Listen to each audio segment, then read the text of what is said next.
Welcome to episode 324, where we'll have the Pacific Division preview, and as always, brought to you by Fountain Tire. Right now, Fountain Tire has a great deal. Save up to 25% off tires, including Goodyear, but only until October 10th. So get it now. Plus, you can save $50 or more on any service of $150. Check out fountaintire.com. I'm Jason Greger. We welcome in Frank Saravalli, who's probably sporting a tough loss. The Eagles banged up. Both Frank and Tyler licking their wounds today as the Bills and Eagles. Oof, tough weekend, fellas. How you doing, Frank? Doing all right. Had to get to the bye week 2 and 2. So the Eagles arrived there. Not super confident in Jalen Hurts, but even less confident in Nick Sirianni. But we'll live to fight another day.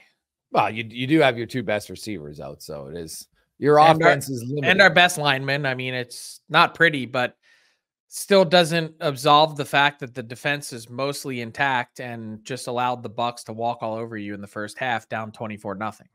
It's true. The Kansas City Chiefs are rather banged up, and they find ways to win. So not pretty, but they win for sure. We'll get to the Pacific Division, but let's start first of all. Tough news out of Montreal for Patrik Laine. Yeah, it really just hits home, and we talked about this with the Drew Doughty injury last week, just how absolutely worthless the NHL's preseason is. I mean, this is a guy that comes into this year with lots of hope for himself on the rebound after a tough year physically and mentally.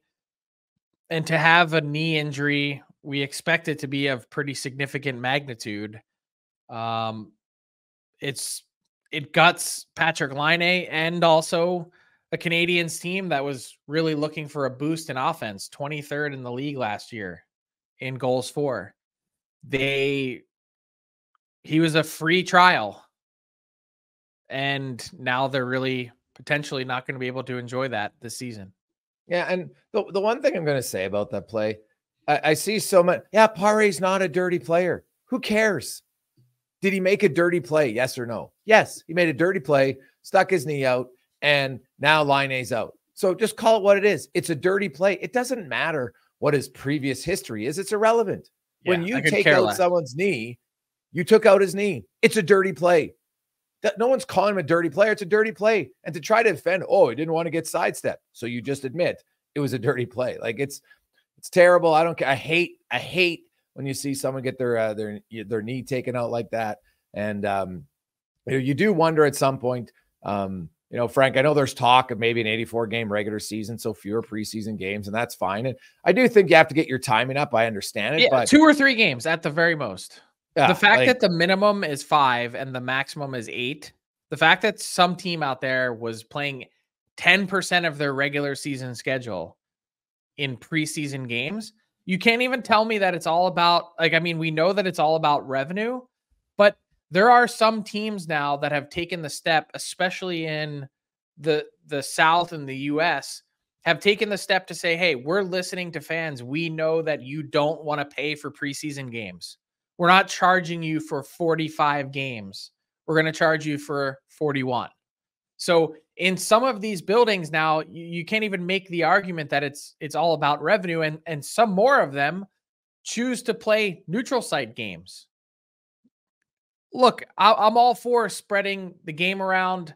We should have more neutral site games in the preseason. Get it to buildings where they might not normally get to see NHL hockey. But please, let's stop with the charade here of the preseason being worth something. I don't care how much money it is. You would think that these owners would want their star players on the ice when it matters most. Yeah, well, I'm curious how the Doughty injury will impact the Kings and their rankings. So we'll start in the Pacific Division, where it wasn't pretty last year at the bottom of the Pacific. The top's really good, but there's a fairly large gap. I think it's safe to say, Frank. And we'll start with the team who had the number 1 overall pick and took Celebrini, the San Jose Sharks, who had 19 victories last year and 47 points. I think we'd all agree that they'll have more points this year. Will it be significant? We'll see. Yeah, I think it will be. I think they're going to be in the 70 range. Too big of a leap? Well, they did make some, like I was looking over San Jose, like they've made some significant changes, right? Like they brought in 5 different forwards, Celebrini, Will Smith, Tyler Toffoli. So that they should have some better offense. They should have a better power play. They definitely have a better defense. Cody Ceci, Jake Wallman. Like if you're replacing 2 guys that were not NHL level players. Yep. Plus new coach. Yeah, new coach. And by the way, like absolutely loved my conversation with Ryan Warsofsky. If you get a chance, go back and listen to the Frankly Speaking from last spring. But this is I think a much improved team, and a team here's the key to me for the San Jose Sharks. A team worth watching this year. Well, that's fair. They definitely have some better younger skill guys. Like, what's your expectation for Celebrini and Smith? Well, I think Celebrini is going to adapt really well because he plays a physical brand of hockey. He likes being in the mix. He likes competing for pucks. He likes throwing his weight around, and he's in incredible shape. So I think that's going to lend itself really well. I think having someone like a Tyler Toffoli in that lineup is going to really help them a lot. So to me, what's my expectation for Macklin Celebrini? Like, he should be right now the odds on Calder favorite, and I'm sure he is, and Tyler can tell us. But I'm expecting somewhere in the neighborhood of 25 goals and 35 assists for 60 points. Yeah, well, the thing about Celebrini's game that everybody raves about it, that he might, now the offense is always hard to get, but he's quite aware defensively, takes a lot of pride in that part of his game. It's an element that's maybe a little bit more advanced than some young players. A lot of guys learn to get that game, especially the best players, but some of them don't necessarily come to the NHL with, and I'm not saying it's Patrice Bergeron, but Patrice Bergeron is one of those few guys who right away came in. He was really good defensively, and then he added a lot of offense to his game. And so I think Celebrini will help there. If you look at the difference between him and some of the previous young Shark players, as you mentioned, Frank, he's got some size. Like for longest time, they were just drafting water bugs of skill guys, Bordelot, Eklund, Weisblad, go down the list. And, none of them are really panned out. Now, Eklund, I think, took a step last year, and we'll see where he goes this season. And, obviously it's going to come down to goaltending, Frank. That's always, it doesn't matter. They don't have to steal games, but you do need some competent goaltending. I think they're going to get closer to that, I would think. I was going to give you guys the Calder odds. He is not first on the list. He is second on the Calder odds, according to Bet365. Any guess on who is number one? Lane Hudson? No, it is Matvei Michkov who comes in ahead of Macklin Celebrini, and his over-under on Bet365 is 52.5 points. Well, yeah, he's played against men. He's also a year older. I think that's an advantage for him for sure. Yeah, I don't think there's a significant talent disparity between the Flyers and the Sharks. I know someone's going to hear that and say, "What?" But if you're stacking up all 32 teams on talent, the Flyers are in the bottom quartile. Yeah. What do people in Philly think they got a lot of skill in their team? No, I just think they look at where they finished in the standings last year and say, you're out of your gourd. Yeah. Who do you think's going to be the 2 goaltenders in San Jose? Because you know what, Mackenzie Blackwood, a scarf. Now there's Vanacek. Now, I think I don't know if he's healthy or banged up or not, but I'm just curious about, what they'll do there. I know everybody thought they made the trade and automatically he was going to be the starter, but what do you think's going to happen in goal? If I had to place a wager, it would be Blackwood and Askarov. There's no way that they traded for Askarov and also gave him a $2 million a year extension that kicks in next season. And they're going to say, hey, you can go languish in the AHL. even though it's a great setup there. They traded for him because his time was up in the AHL. He's done a ton with Milwaukee, and he wanted to play in a situation with opportunity. I can't imagine Vitek Vanacek, with the way that his numbers have shown up, is part of their long-term solution. No. So I would guess that at some point this season, it's going to transition to Askarov getting the bulk of the work. Yeah. Now the one unique situation about San Jose and Toronto, there's a few, but you mentioned, Frank, they got that new facility. It's unreal. Guys can live in San Jose, and if you get called up or down, you don't move. You're right there. And so they can take advantage sometimes of moving guys up or down and, paper transactions and what have you. And, you could have, I wonder if they carry 3, to be honest, just to not, and see if some other team has a goalie injury and then wants to make a trade for Vanacek. And at times, maybe here or there, they send Askarov down on paper. Right now, I know that sucks for his paycheck for a little bit, but they've done it in the past. And so I won't be shocked if they're another team that's carrying 3 goaltenders similar to Detroit. I don't know why that would be of any benefit to Askarov. Like he's proven that he can play, and he's their goalie of the future. I would be managing everything through that prism. And the really tough part to keep in mind with the Sharks moving forward is this season, they already have all of their 3 maximum retained salary slots. Yeah. They're used up. So let's say a team needed a third goalie. No one's taking Vitek Vanacek at a full $3.4 million for this season. Unless they're unloading a bad contract back. In return, right? But again, the Sharks, you'd have to pay the Sharks a premium to do that. So I don't know. They did pretty good with the Jake Wallman trade, which seemed to surprise a lot of people. I know there was a few. So where do you have them in the division? A clear 8th. Clear 8th. All right. So we move up to the Anaheim Ducks, who made a few moves, but not any real major ones. Cutter Gauthier obviously will come in this year. That's the big new addition for them. Fabry and Dumoulin are there. Silverberg kind of maybe the last connection to those very good, consistently competitive Anaheim Ducks.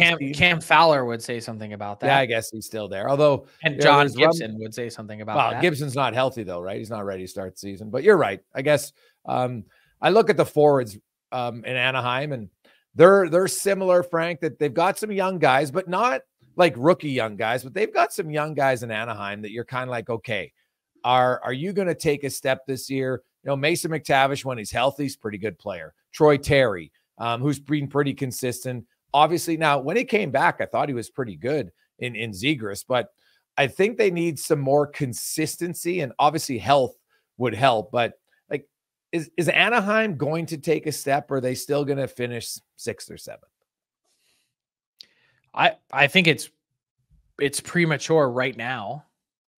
I think this is a good transition year to be more competitive, but I think they're still at least one more year away. Yeah, I like the potential, but reality isn't there. That makes sense. Like, they've got good players, but like Troy Terry's a good player, but they don't have like an elite offensive guy. And Zegras, some people think he'll be that guy. He's never really been that guy. I really like McTavish, but can Frank Vetrano have another career year? Well, he had a career year, and I'm not focused on those guys at all. Like, I don't care. No offense to the Ducks or him. I don't care what Frank Vetrano does this year if I'm Pat Verbeek. So it's Gauthier and Carlson for you? Yeah, 100%. I mean, Leo Carlson could ultimately be a better version of Patrice Bergeron. Oh, that's a pretty big. I'm telling you, that's how good this kid is. Yeah. Cutter Gauthier, I think, has clear, easy 40-goal potential. What are we going to see from those guys this year? It's sort of first full season for Carlson, given the load management that he had last year. This year, first step into the NHL for Cutter Gauthier after burning the first year of his deal last year.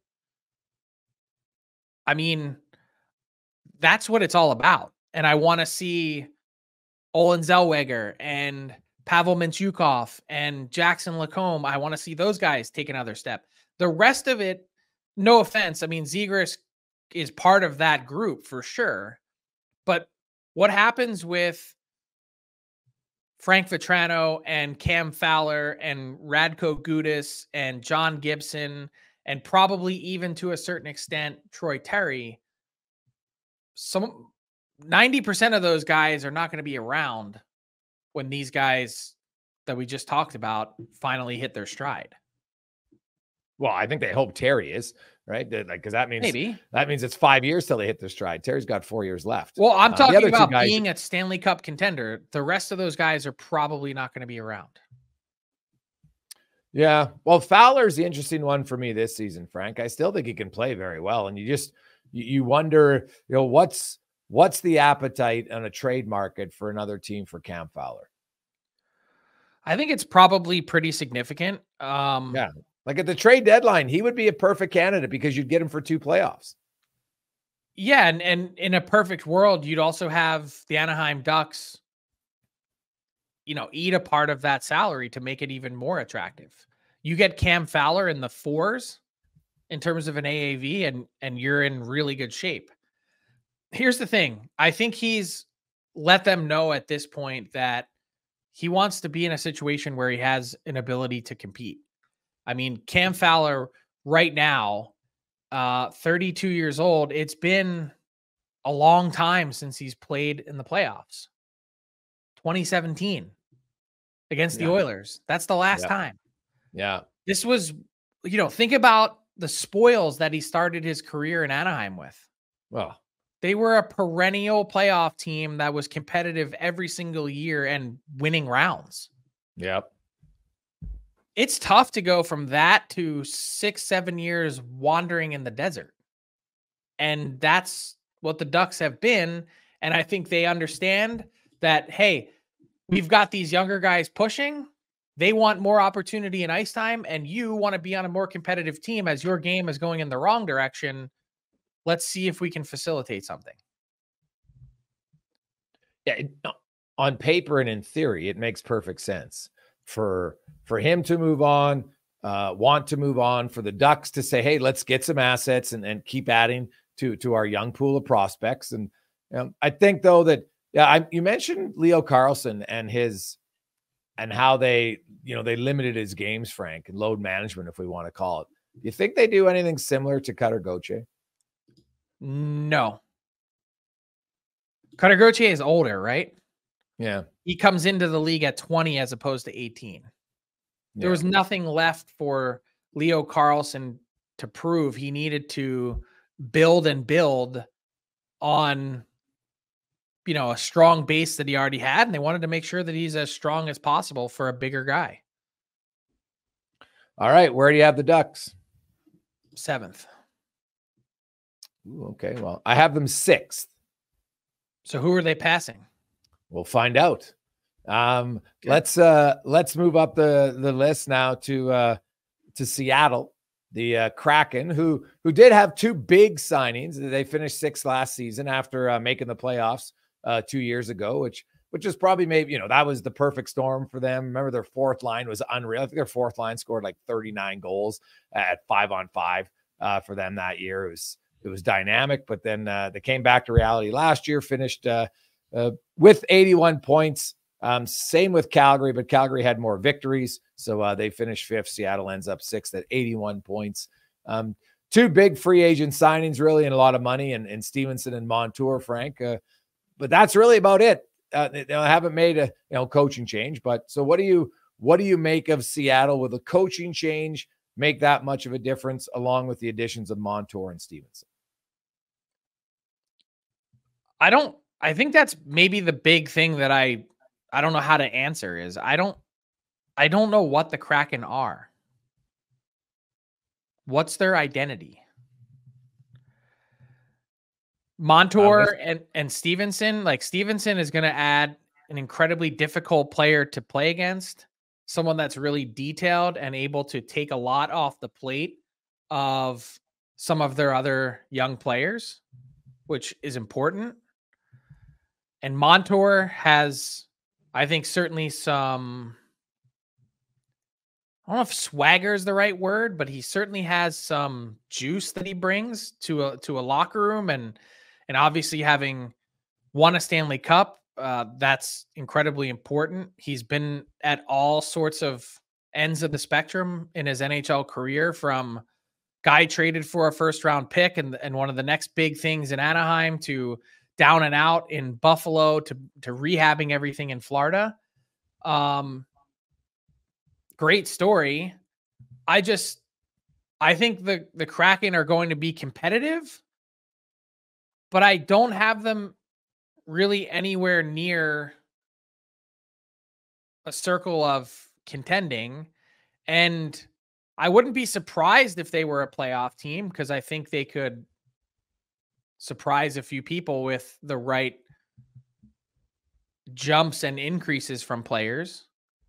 But I'm still struggling to understand exactly what the Kraken's thought process is. I think, to me,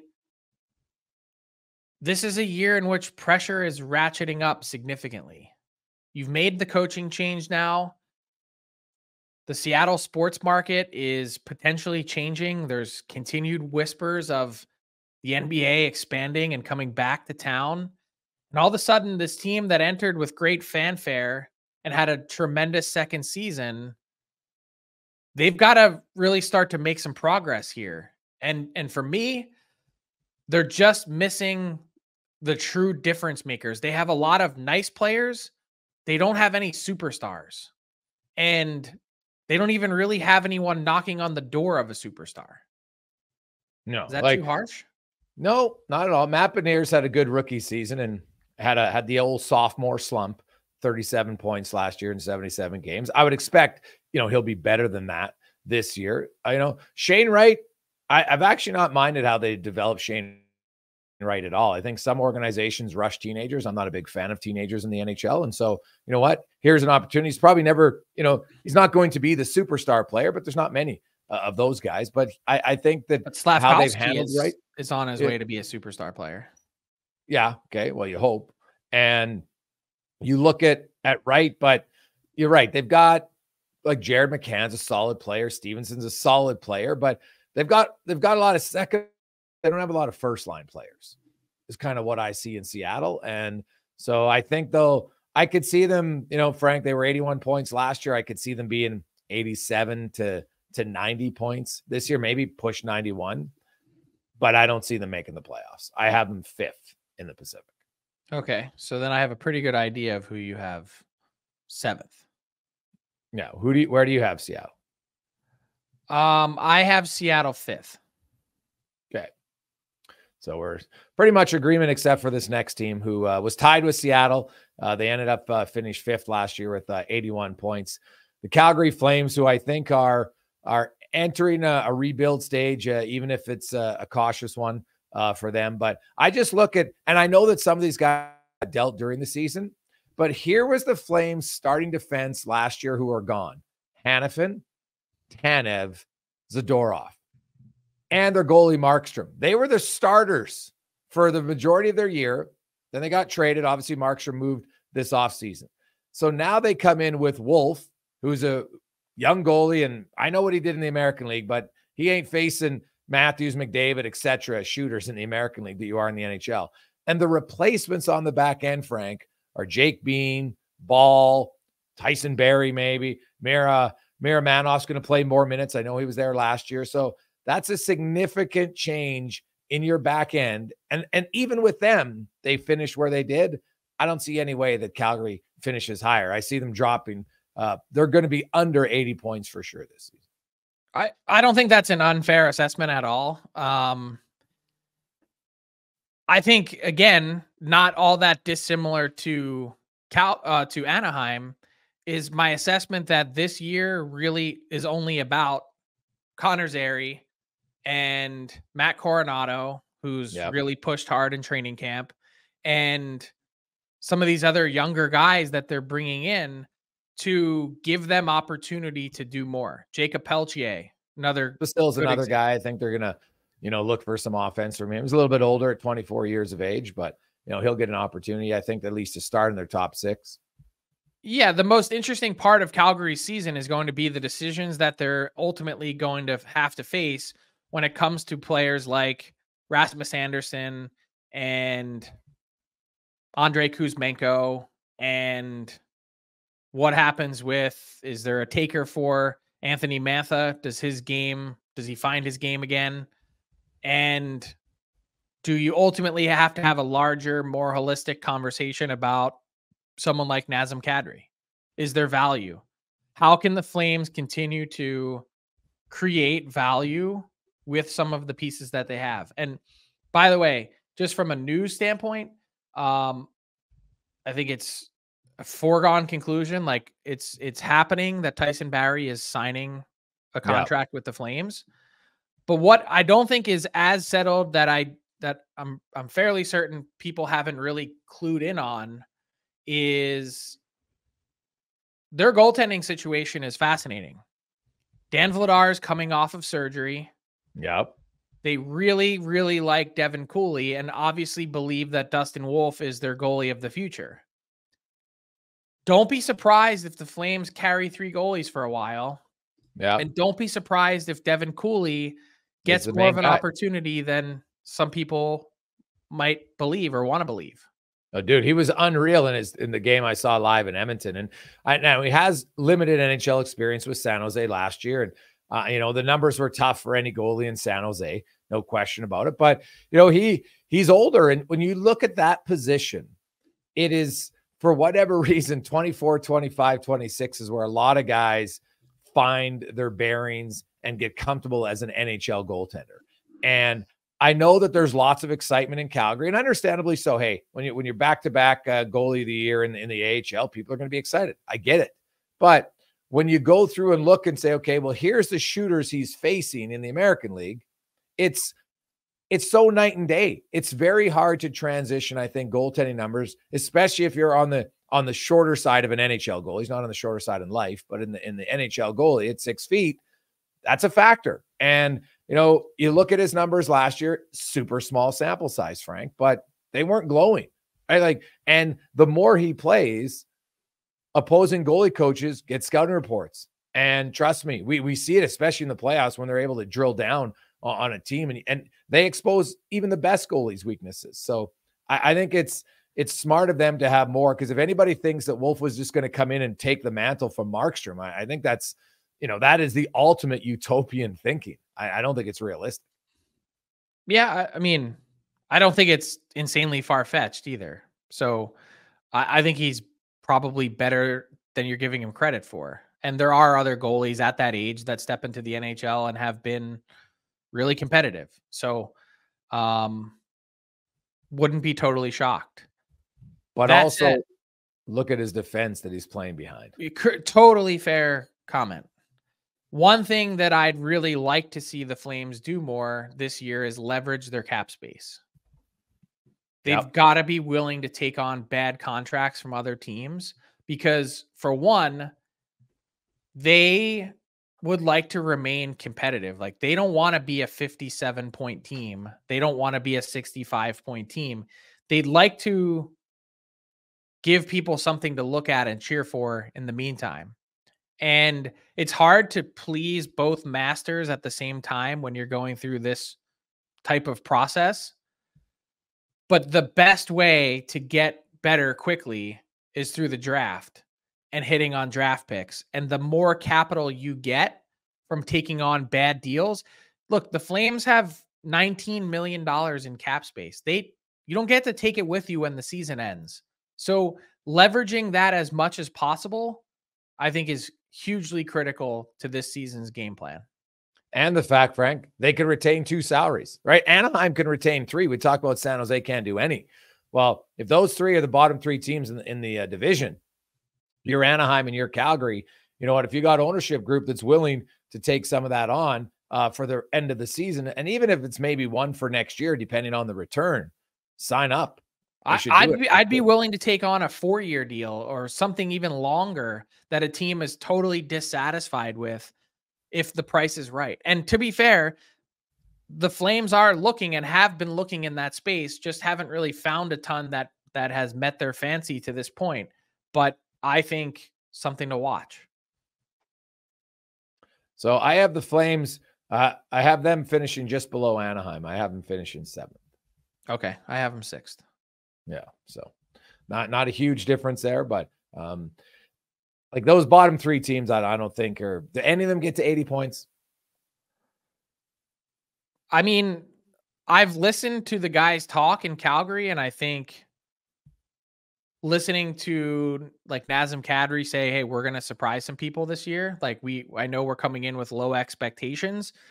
It feels like they have some pride to play for and a little bit of scrappiness that, like, I'm not really hearing any of those things come from Anaheim. Not that that matters, but just something to keep in mind when you're thinking about mindset. And could they get to, like, they had a lot go wrong last year. Could they get to 80 points again? I mean, I don't know that I'd bet one way or the other on it because I wouldn't really feel comfortable. Yeah. I think Calgary, and the thing is, I think a lot of their fan base understands where they're at. And, there's the announcement they're starting to building the new facility. They look and say, hey, the next few years might be rough, but let's kind of get near the bottom. Hopefully maybe you can get a Celebrini pick or whoever, right? For the next few seasons. Like, I'll tell you, the McKenna kid out of Medicine Hat, who's right in the backyard of the Calgary Flames, who's not draft eligible till 2026. If you're the Flames and their fans, you'd be highly intrigued to have your best chance at him in the 26th draft. Yeah, and that's the thing, though. I don't know that they're capable of bottoming out that much with some of the pieces that they have. Fair, right? Well, we'll see. Now let's bring in Ty Yaremchuk to the pod. What's up, boys? Back with a new edition of Fill in the Blank. It is brought to you by our friends over at Bet365. You can sign up today. Use the promo code DAILY365 to get in on a huge range of markets. Whatever the sport, whatever the moment, it is never ordinary at Bet365. You guys were just talking about the Calgary Flames. And Frank, I'm actually surprised there was some optimism there from you guys, because my first question was, there is a blank % chance that the Flames bottom out and come last in the division this year. Frank, I'm assuming your answer is low. I mean, just look at the standings. You would need quite the some combination of a 34-point swing from San Jose to Calgary. So that's San Jose climbing 20 points and Calgary losing 14. I mean, it's not out of the realm of possibility, but I think the percentage chance is probably 5 to 8%. Jay? Well, Frank, you had the Sharks jumping up 20 points. So obviously, Calgary, to me, I won't be shocked if Calgary's a 72-point team. Dude, it's hard to be as bad as the Sharks were last year. Like that's what I'm saying. It's as bad as we've seen any team in the salary cap era. Yeah. So let's say they jump up. Now they'd need 25 points. I think I'm going to say there's a 20%, 25% chance that both Anaheim and San Jose could pass Calgary, especially if Calgary, you near that get into January and all of a sudden teams are banging down the door for Rasmus Andersson, who you look at that blue line, you take him out of that blue line, there's even bigger holes. So that would be their top 4 defensemen gone. So from the start of last season. So I think I'm going to say 20 to 25% because we think San Jose is improving. We think that Anaheim's going to improve a little bit. So Calgary's going to regress. It's just a matter of how much. I know you guys are about to get into some of these teams here, but I wanted to pick your brain on the team that's most in danger of missing the playoffs that made it last year in the Pacific. That would be blank, Jason. No, it's easy for me. It's the Kings, especially injury note that, month to month, probably, not till January. So that's going to be close to half the season for LA. I still think now, I don't think the concern is going to come from within the division. I think the concern is going to come from 5th place in the Central Division. Yeah. Yeah, I think that's fair. It would have to be the Kings, I think, because I think the Golden Knights are going to be better than they were last year. The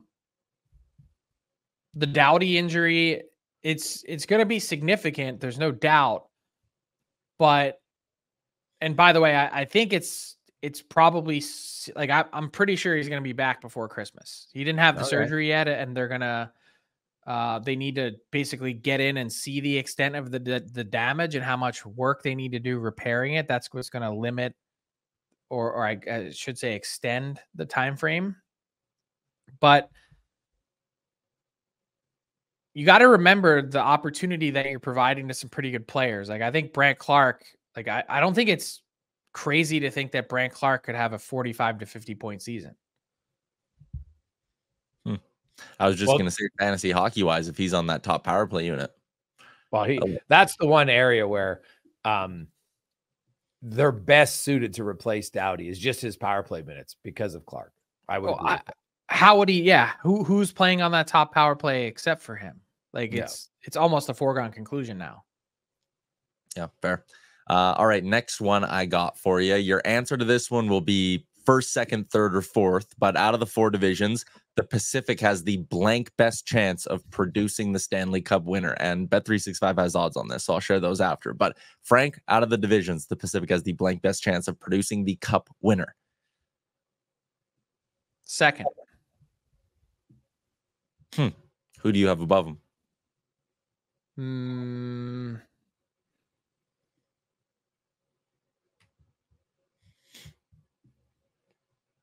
Atlantic. All right. Jay? Well, obviously Edmonton comes in as one of the favorites for sure. So that's, do I see anybody else? Because if you're talking like teams that could run, like get in the playoffs and run the table, if you told me any of Boston, Toronto, Tampa, or Florida, that's what I mean. We're going to do that. Like, I think any one of those 4 teams have a legitimate shot to win. Yeah, they have a deeper. That's why if I'm playing the odds, I would have to agree that.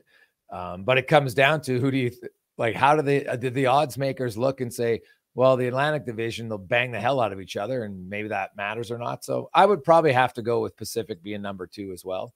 With the Atlantic just has a better top 4 than any other division when the season begins. A little surprising, but the Metro and the Atlantic are tied for the top odds. The Central comes in next, and the Pacific actually comes in last out of the 4. It is razor thin. It goes from plus 260 at the top to plus 290 at the bottom. So the gap isn't big, but the Pacific is 4th on Bet365. Maybe that's, I was going to say, maybe that's not that shocking because I only have one team in that division as being a Stanley Cup contender. And that's, well, who do you have in the Metro that's a Cup contender? The Rangers. The Rangers. But and, I mean, it's probably a reach to say the Devils, even though I have the Devils winning the division, but let's see. Yeah. Yeah, I have the Rangers for sure. But like, are the Devils much more of a Cup contender than Vegas or even Vancouver? I think they are. Okay. And then to me, Dallas for sure. Colorado all depends on what's happening with their 2 big guns up front, right? That they're the biggest wild card in the NHL for me, because if Landeskog can play and Nichushkin comes back, and you heard McKinnon say, hey, he'll be welcomed with open arms, whatever. If those guys come back and play, now I know what you say publicly, Frank, is very different. I was going to say, should he be welcome? Like, not to like totally digress and make a hard right turn on our Pacific division, but like, if you have a player, and I understand what addiction is and means, yes, that takes recreational drugs during 2 different playoff runs and has himself kicked off of your team, should he be welcomed back with open arms? Like, if I'm in that room, I'm saying whatever I say publicly, but I'm like, get this guy out of here on the first bus.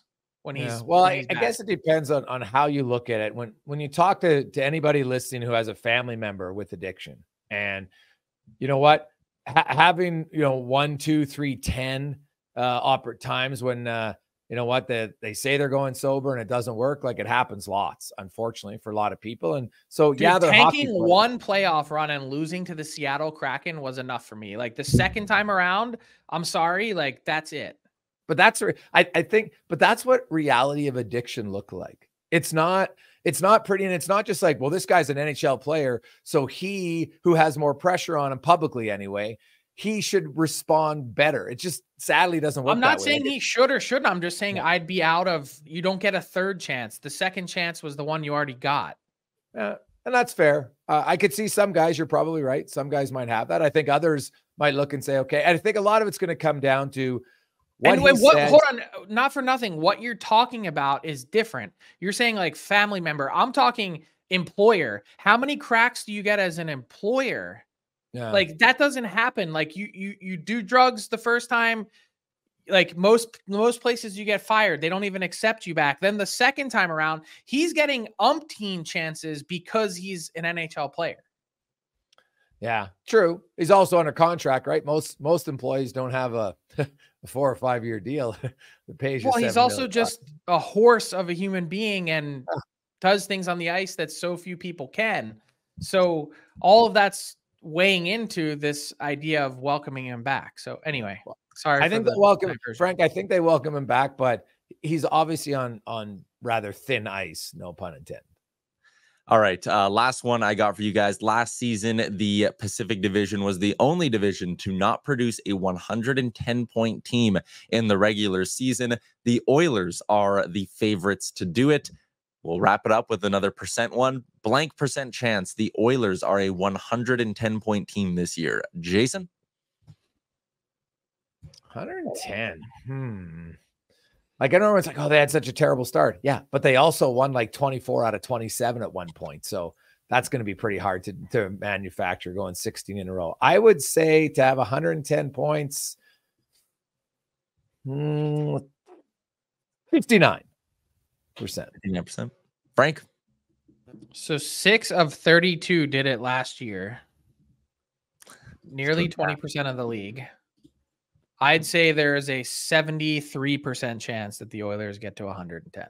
The odds on it are plus 140. The Oilers are the most likely team, according to Bet365, to do it because it goes from Edmonton at plus 140 to Dallas at plus 200. So actually quite the gap there between the two. It comes out to implied odds of 41.67%. So a little bit lower than you guys at the plus 140 price tag. That is a wrap on this week's edition of Fill in the Blank, brought to you by Bet365.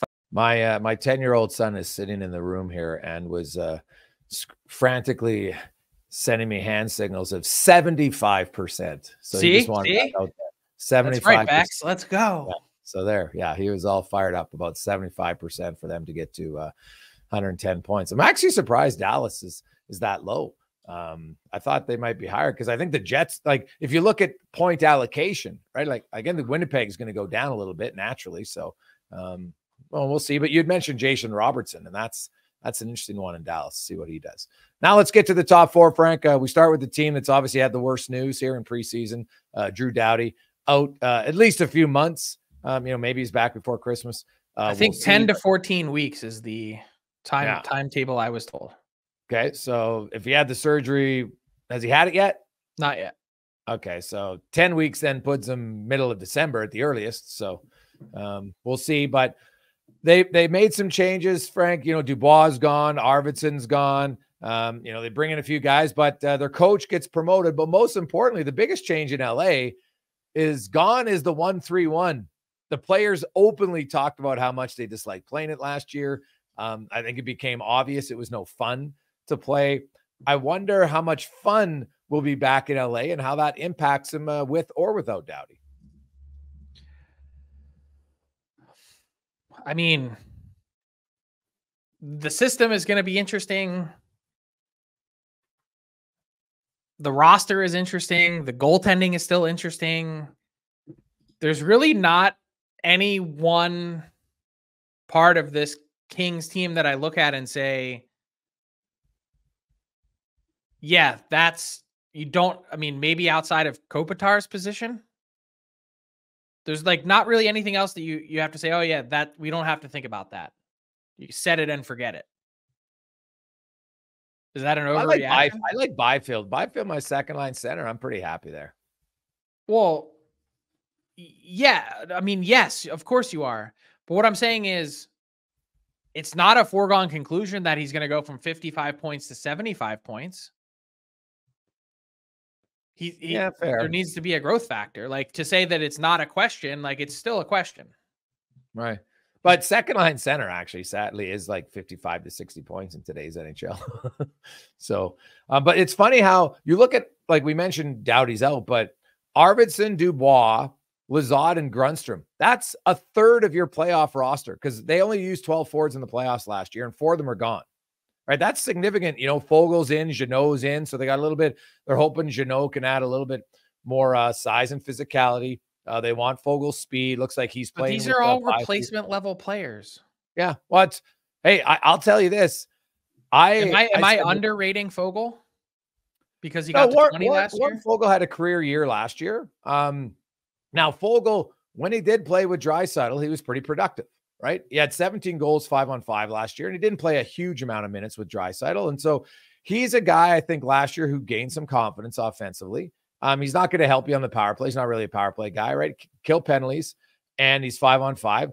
I think Fogel could be close to a 20-goal guy again. I think that's kind of, best case scenario, realistically. I don't know if he jumps up to 27 or something like that. But like Dubois, I'm not sure like where they replace him. And I know everybody was down on Dubois. I think Dubois is going to go to Washington and score 75 points. I really do. I think he was addition by subtraction for that room. Yeah. Well, if his personality was the issue, then okay. I think it was his lack of compete that drove everyone else crazy. Okay. I don't think anyone's saying he's a bad guy. I think it was his lack of work ethic and compete that really stood out to everyone else. Well, it was interesting how they acquired him and then basically played him as their third line center with not a lot of good wingers for the majority of the year. And we're like, hey, buddy, do it. So I'm not sure at times he was put in the best situation, to be honest. And plus that system, Frank, does not evoke offense for a lot of guys. So I'm kind of curious to see what this Kings group does. And then there's one, it's not a big name, but I'm curious what they do with Fujimo. He had 43 goals in 50 AHL games last year. He obviously, now remember he was put on waivers last year. Nashville claimed him and then they sent him down. LA got him back. And so that's how they were able to keep him. But 43 goals in 50 AHL games, Frank, for a young guy, there's not many guys like that around. I think they might keep him on the roster to start, but if by chance he gets put on waivers, I got to think Columbus, some of these other teams, 43 goals for a young, it's not like he's a 29-year-old AHL veteran. But he already went to another team, was claimed, and then they waived him again. Yeah, well, teams have made mistakes on guys before, right? They have, but he also had a 27-goal season prior to that in the AHL. Yeah, so he kept improving. Okay. Yeah. Okay. Like 43 and 50, dude. Like that's it's a big number. I'm just saying, if you can do it in the AHL, doesn't mean you can do it in the NHL. Well, not to that level, but we just talked about that with goaltending, and I think this is on a totally different level than that. Like, what if he's a 15-goal scorer, though? You're pretty excited about that for dirt cheap money. That's what I mean. I'm not expecting to score 43. Okay. Yeah, I'm not getting excited about Samuel Fagemo. I'm just not. Okay. Byfield, yes. I like him. Jordan Spence, yes. Brant Clark, yes. What about Turcotte, former 5th overall pick? What's your expectation? Like, he had a lot of hype in his draft class. Remember, they loved that draft class, and now I know he's battled some injuries at times. Like, I wonder. Sounds like he's going to make the team out of camp. I just wonder. I don't think he'll ever live up to. Didn't. I'll be he's not 23. Sure he's like we're bordering on. You're not considered a prospect anymore. I agree. So, where's he going to fit in? What's he going to do? He's kind of an interesting one, just because he was so highly touted for a long time. So Turcotte has played a grand total of 32 NHL games. Yeah. What do you think? He was picked in 2019. What do you think the leaders of that class have done? Oh gosh, they're like 350. Yeah. Jack Hughes has been injured often, and he's at 306. Yeah. Capo Caco is at 300. Dylan Cousins, 280. He's at 32. He ranks something like he would be essentially a 3rd-round pick-ish right now, mm-hmm. based on games played. Yeah. or at least a late second. I'm not saying it's not possible. I guess the one thing I really struggle with the Kings is, and I don't think there's a bigger person on the hot seat in the NHL from any team than Rob Blake. They had a rebuild and they have next to nothing to show for it aside from Byfield. I mean, please, I'm not discounting Brandt Clarke. I just had him on my breakout player list. But when you look at last season's games, look at the playoffs.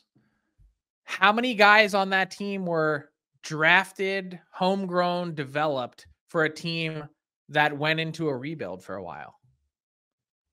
It's almost like they just got to a certain point where they were like, hey, this rebuild just isn't for us anymore, and we're turning the corner and going. We're trading for Kevin Fiala.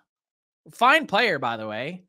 And has he's done nothing but produce, but you gave up on Brock Faber. Of all the defensemen that you could have chosen to move on from, Brock Faber, and of all the defensemen you could have chosen to move on from, Sean Durzi. Do you want to talk about the Kings goaltending situation or what? Yeah.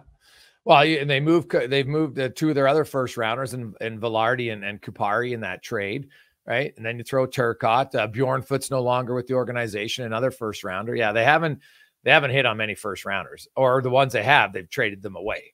It's the only thing you have to hit on if you're rebuilding. You can miss on your second, third, fourth, fifth, sixth, seventh round picks. You have to drill on your firsts. Yeah.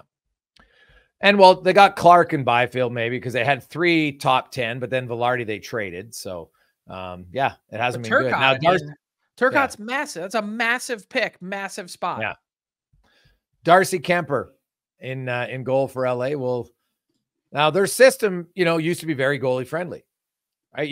And it was evident in Korpisalo and Talbot when they basically, were traded as free agents, and whoever was in LA had great numbers, and who was ever in Ottawa had terrible numbers. And I don't think the goalies changed that much from year to year. So, you look at Kemper and, they're maybe not going to be as defensive, so they'll need more saves from their goaltender this year. Do you think he's capable of it? I don't know with the defense that he has in front of him. I think there's enough guys that compete, and I really like Mikey Anderson, and Gavrikov is at an interesting juncture in his career now, also entering the final year of his deal. I think Joel Edmondson was maybe the most mysterious signing of the summer. I still am going to need someone to explain to me that term and those dollars. I don't know that Kemper has. I don't know. I also don't know how much worse the support is that he had in LA than it was in Washington. They reinvented their defense core this summer. I'd expect him to be right around 900. Yeah, I think can he improve off of last season? Yes, I think he can. Yeah. I think he can be a 900 goalie.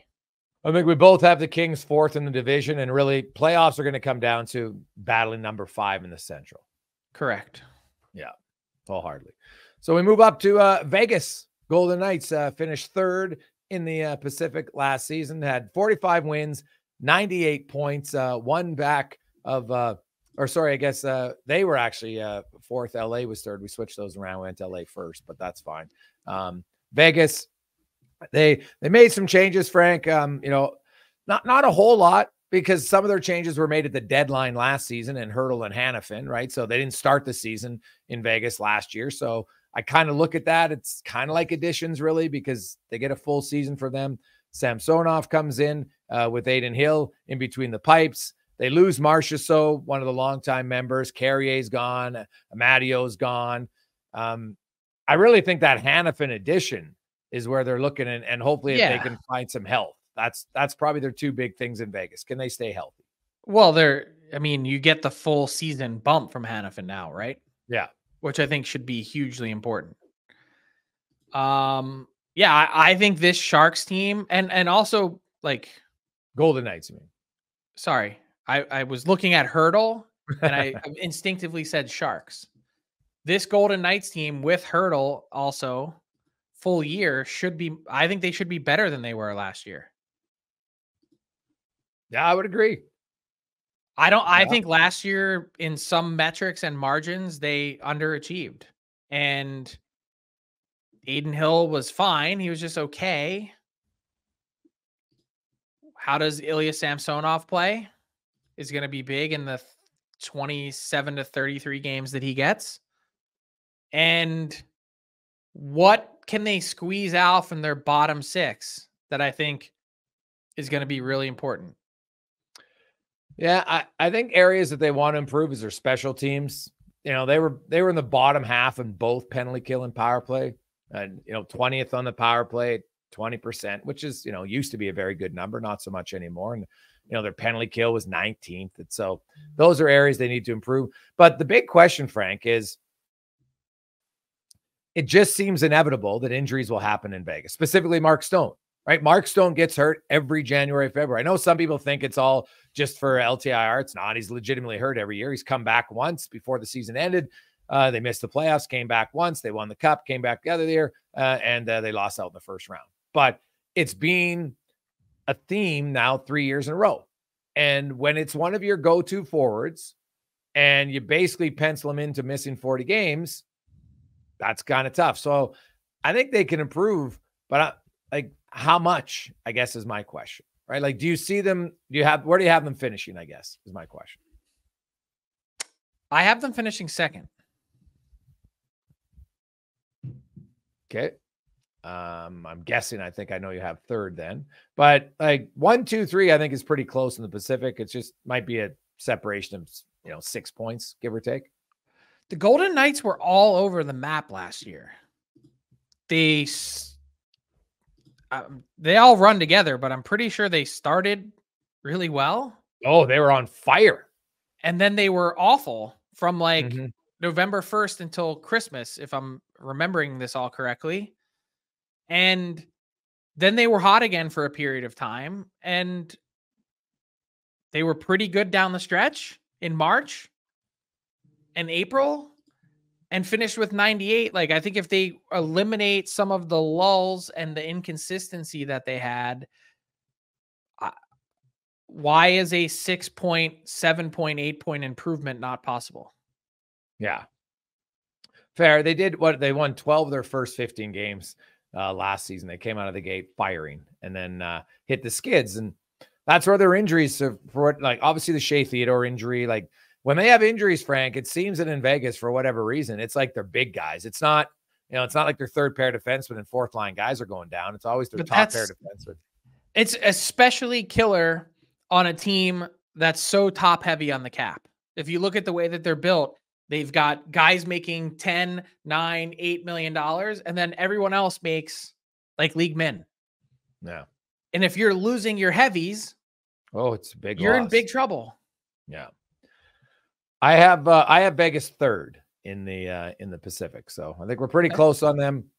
I could easily swap second and third. I don't think it's going to be a massive difference. I'll be honest. I'm putting the third based on previous history of injuries. I don't know who it's going to be. Whatever reason. You could do that for any team. Why there's not many teams that consistently have had their top guys like Vegas. Okay. That's why I went with them. And so you're that guy. All right. Understood. Well, no, I'm just trying to look at it realistically. Do you think Mark Stone's going to play more than 60 games? I hope he does.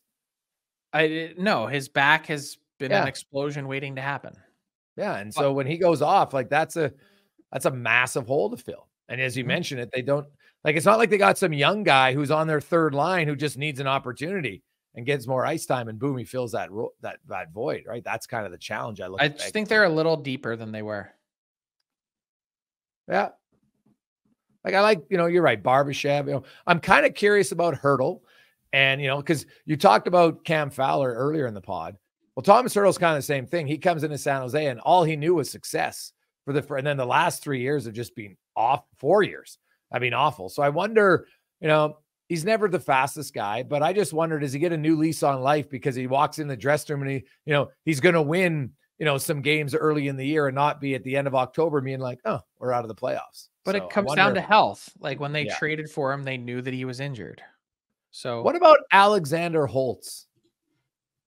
I think that's one of the guys that I'm looking at saying depth-wise, he still scored 16 goals last year. And the Devils weren't in a spot where, given some of the people that they had to pay, most recently Dawson Mercer, they couldn't find out what another season like that might have been in terms of cost. And I think it was also just time to move on.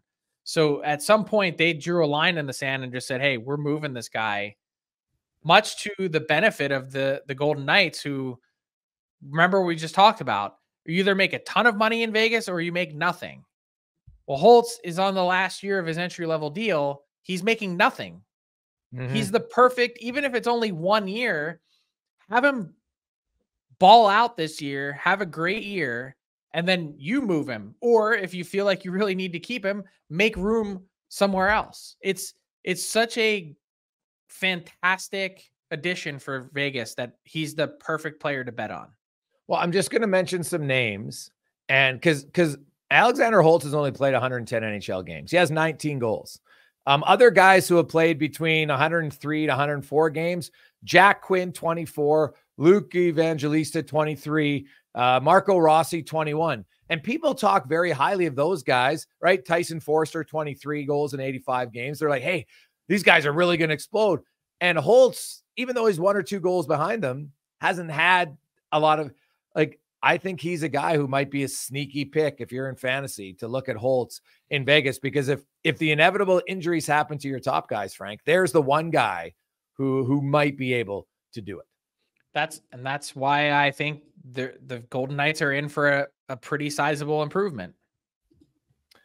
All right, now we move to the Edmonton Oilers. I think is okay. Go ahead. Go ahead. You're just saying in Vegas. You have them second, right? Okay. The Oilers finished second last year. Significant changes on their back end. Cece's gone. Desharnais's gone. Broberg's gone on the offer sheet. Holloway, McLeod, Fogle out. They bring in Arvidsson and Skinner. Emberson in the trade from San Jose. Brown is a free agent signing on the back end. What do you make of the Oilers right now, Frank? I think this is the best top six that the Edmonton Oilers have had since the glory years of the 1980s. Yeah, that's fair. I think their defense is going to be a work in progress and may not see significant reinforcements until the deadline. I think Ty Emerson is going to be a bit of a revelation. I think that was a really curated selection. And our Tyler Yaremchuk, seemed to slag Emerson a couple weeks ago. I saw the other day he was getting on the train again. I think he's going to surprise. That said, this is a team that had they not, and I know you mentioned the winning streak that they had and all the games that they reeled off. That team is eminently capable of doing that again. And I just don't think they're going to have as bad of a start as they had last season. I said 73% chance to get to 110 points. I think there's somewhere between 52 to 55 wins. Ty is saying in the chat, fake news. He's always been not fake news. I can actually find the tweet and send it to you where you slagged him a couple weeks ago and then changed your tune once everyone else was all over him. Oh, okay. I look at I think it's fair, the right side of the Oilers defense after Evan Bouchard. Although I think the one guy, I think Troy Stetcher is going to end up playing more minutes than people think up until the trade deadline. And I think he'll be pretty good for them, actually. He's a guy who I looked at it. Now, he hasn't really played on good teams for a long time. Detroit wasn't good. Vancouver years wasn't great. He still played over 5,000 minutes, courtesy of puckiq.com, against elite or middle tier, and did just fine. And so do I think any ultra small sample size when he played with Nurse last year, they were fine. So Emerson and him, I could see them kind of swapping between Nurse and Kulak at times this year. You're right about their top six. The Oilers have 4 of the top 20 point producers and goal scorers 5-on-5 in the last few seasons in Skinner, Draisaitl, Hyman, and McDavid. And I think for Leon Draisaitl specifically, I see a lot of people talk about, oh, he's not that good 5-on-5. And then you go look at his numbers 5-on-5. and they're actually still pretty good. Now, he had a down year goal scoring wise last year for him with only 15, but he was still 8th in points 5-on-5. And while Matthews plays with Marner and McKinnon plays with Rantanen and other, Draisaitl doesn't have like a running mate. McDavid has Hyman. Hyman's a pretty good player. And I think having Jeff Skinner, who has been very good 5-on-5, heck, he scored 27 goals 5-on-5 with Victor Rask as a center iceman, for goodness sake. So I have no doubt that I think, as you mentioned, their top 6, their power play is going to be good, but their top 6 production 5-on-5, I think the Draisaitl line with Arvidsson, who's healthy, if he's healthy, that makes and he is to start the season, that makes a big difference for them. That's going to give them 2 legit threats. Like they've never had, like Warren Fogle had a good year, but he had a career high in 13 goals until last year, right? Jeff Skinner scored 40 goals. He scored 30 goals multiple times, scored 25 goals, like 8 times, I think it is. So that's where I think they'll be better, but I think there might be a few tough nights defensively for that team. Although their forwards, Frank, the thing that changed last year, their forwards became better defensively aware, and that helped them. Under Chris Knobloch, they didn't give up many shots. They didn't give up many goals against. And that, to me, is the one thing that probably won't change. A healthy Connor Brown, we saw the difference from him in the playoffs. That'll help their third line. Adam Henrique, I love him as a third-line center on my team. Are you kidding me? On any team, he's a great third-line center. Although I wonder, does him and Nugent Hopkins switch at times this year? Because Henrique is a little bit better of a goal scorer. And I wonder if we see that Knobloch isn't afraid to tinker even when things are going well. And that's my one interesting thing about the Oilers. Do we see Nugent Hopkins and Henrique switch at times? And I don't even I don't even see that as a problem. I see that as a benefit. Yeah. I think there's still a lot of pressure on Stuart Skinner. I think he's solidified himself as a mid-tier goalie in the NHL, and I love the way that he bounced back and showed character in the playoffs after getting yanked. That said, there's a lot riding on him this year. There really is. He's not an upper echelon goalie, and you're betting an upper echelon roster on him. Yeah. I don't think that's talked about enough. I really don't. It's his 3rd year.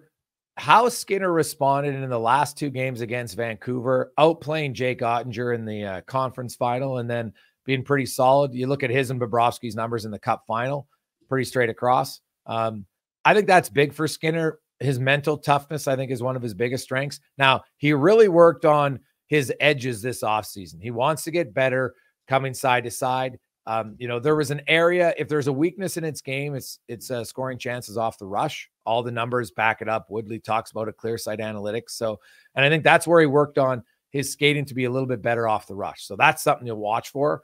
The Oilers obviously did a good job of limiting that, but Skinner off the rush is the area. Kevin Woodley actually had him top 5 in the NHL in zone plays. So he's very good in zone, but it was off the rush was the area that he has to improve this year. So one thing, and this is a more of a holistic thing, because we did just talk about Emerson. And by the way, I apparently missed it. Tyler's tweet was pure sarcasm. So I missed the first part of the joke on Twitter. I only saw the last one where he was saying that. So that's my bad. But I think one of the vindicated. Yeah, exactly. He is. But I think I don't care whose nameplate is on the jersey, being a stabilizing force for Darnell Nurse is like maybe the most critical position on this team. Yeah, well, Nurse has got, to me, I think Darnell Nurse is the one guy he's got to carry the second pair. He needs to be more consistent. There's no question in my mind. Carry the second pair. Honestly, we were at a moment in time last year in the playoffs where it was like the other guy needs to carry Darnell Nurse and prop him up. That's not hyperbole for me to say. Oh, yeah, he was struggling. There's no question. That player, whoever that ends up being, if it is Ty Emerson, whoever it ends up being, that's between that and Skinner, 1A and 1B, 2 most important positions on the team this year. Where do you have the Oilers finishing? First in the Pacific. So their drought will end They own the NHL's longest drought without winning a division, 1987.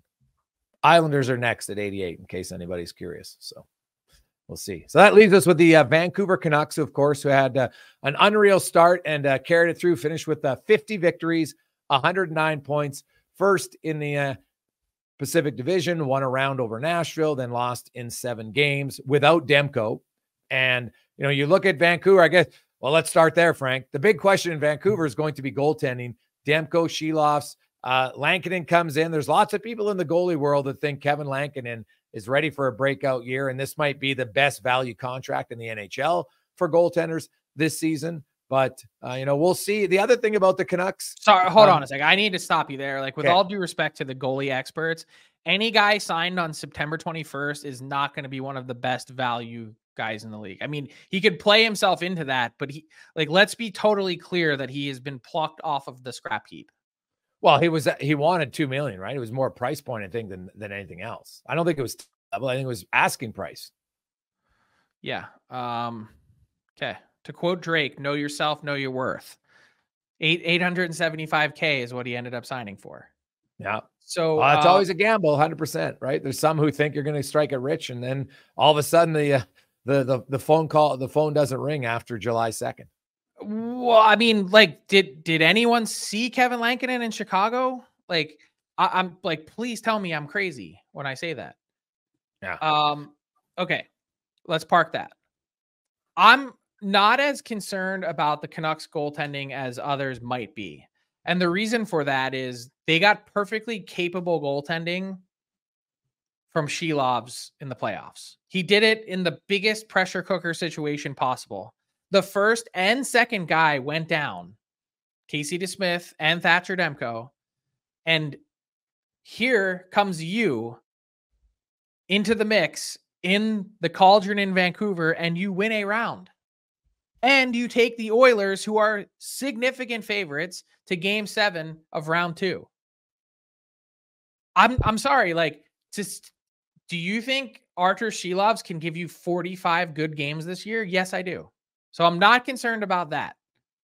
And I think the hope is, of course, and should remain certainly cautious when you say this, is that Thatcher Demko will find a way to live with his new normal and this popliteus issue behind his knee. That's the name of it.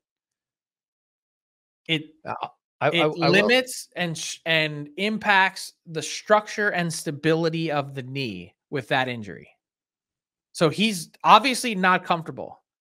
My bigger, larger 30,000-foot view of the Canucks is this was a much better team that lost to the Oilers in round 2. Lindholm, Zadorov, than the team that exists on opening night. So can the Canucks get back to that level?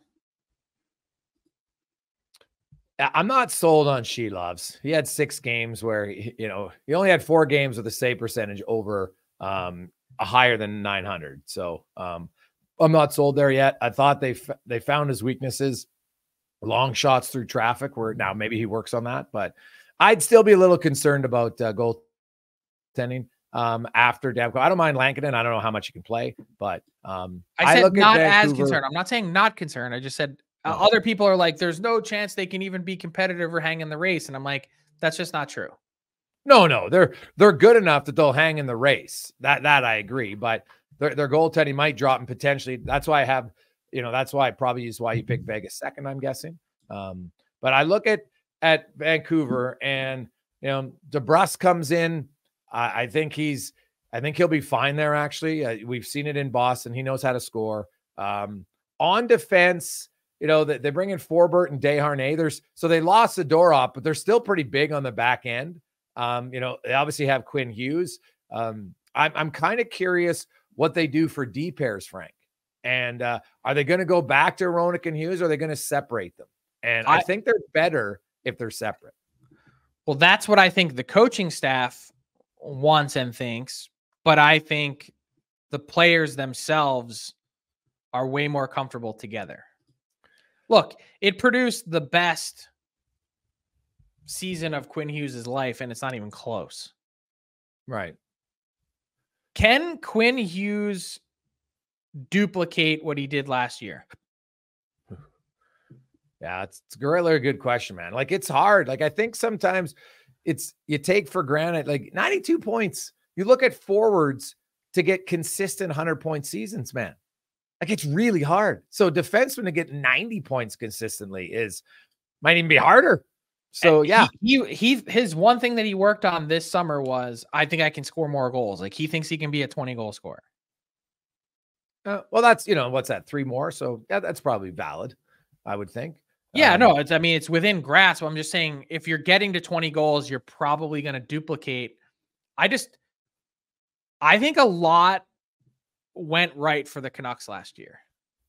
I think they're a good team, but I think they had a lot of things happen for them that they had a great start and they never really had any big lulls, and they just kind of carried that all the way through.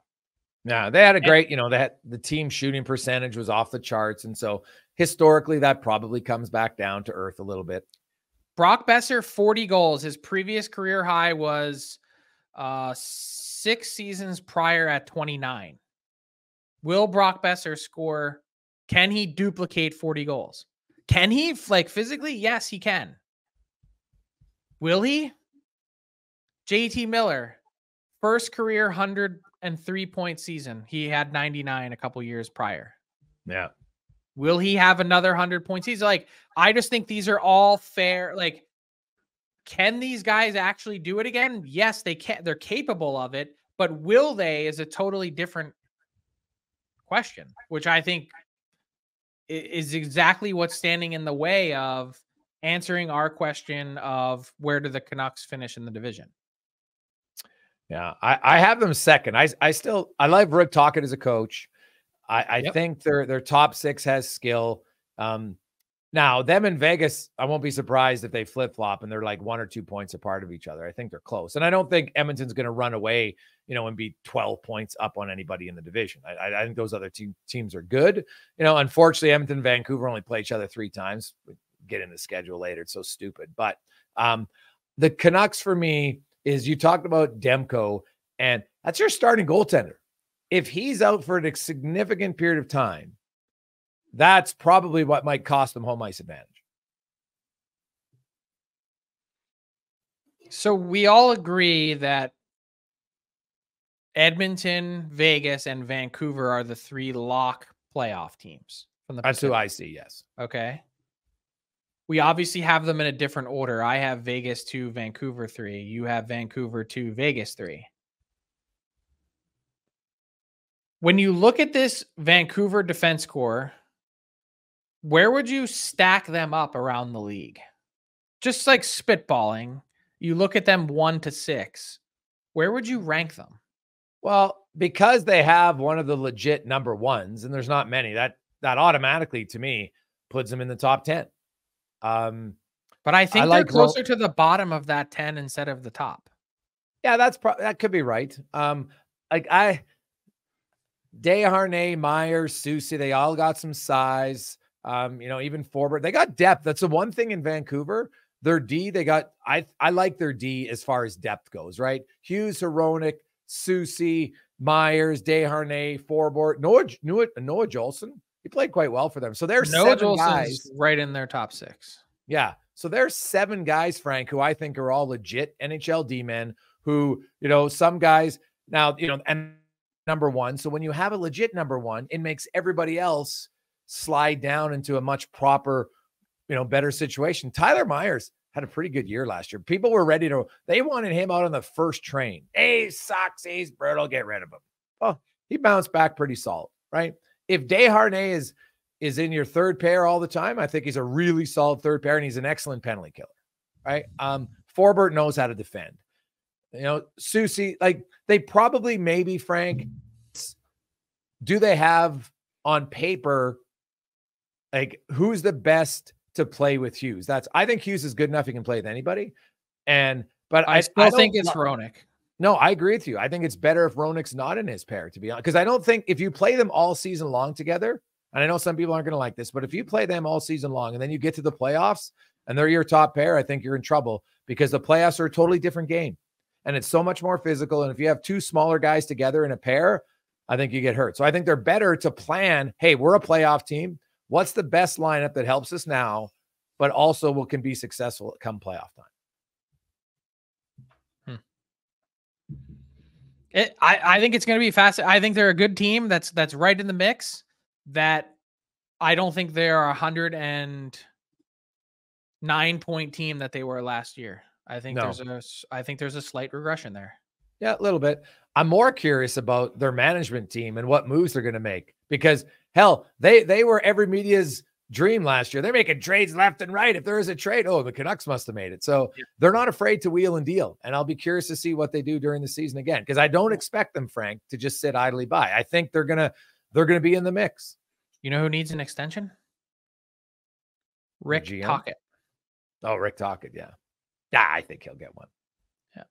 I'd be surprised if he didn't. Frank, that was a great addition, man. We will be back when the playoff. Well, technically, we'll be back when the NHL has already started, because it starts in Europe this week with Buffalo and New Jersey. But the rundown will be back to twice a week next week, Monday and Thursday. That's the rundown brought to you by Fountain Tire. Go to fountaintire.com up until October 10th. 25% off select tires, including Goodyear's. Get yours now at Fountain Tire. Have a good week, Frank. What's up, hockey fans? If you enjoyed that video, then you need to be hitting the subscribe button right here at Daily Faceoff. Exclusive interviews and analysis from our hockey insider Frank Saravalli, fantasy updates from Brock Sagan, and a daily live show at noon Eastern, Monday through Friday. You don't want to miss any of the fantastic content, so hit that subscribe button.